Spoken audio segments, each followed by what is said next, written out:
తిరుమల శ్రీవారిని ఈ రోజు ఉదయం నైవేద్య విరామ సమయంలో బీసీవైపీ పార్టీ అధ్యక్షుడు రామచంద్ర యాదవ్ కుటుంబ సమేతంగా దర్శించుకున్నారు. దర్శనం అనంతరం రంగనాయకుల మండపంలో వేద పండితులు వేదాశీర్వచనం అందించగా టీటీడీ అధికారులు తీర్థ ప్రసాదాలు అందించారు. ఆలయం వెలుపల రామచంద్ర యాదవ్ మాట్లాడుతూ రాష్ట్ర ప్రజలందరూ బాగుండాలని స్వామివారిని ప్రార్థించారని తెలిపారు.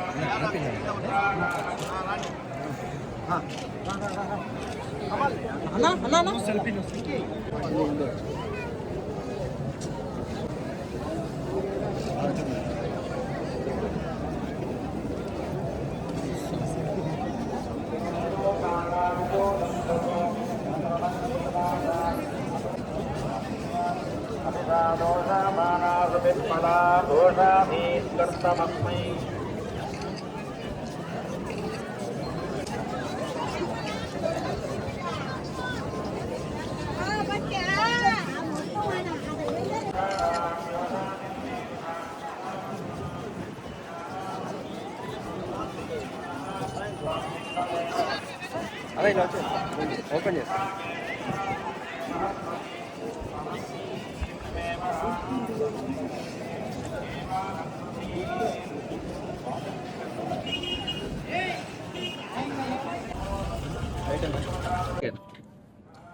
ఓం నమో వెంకటేశాయ.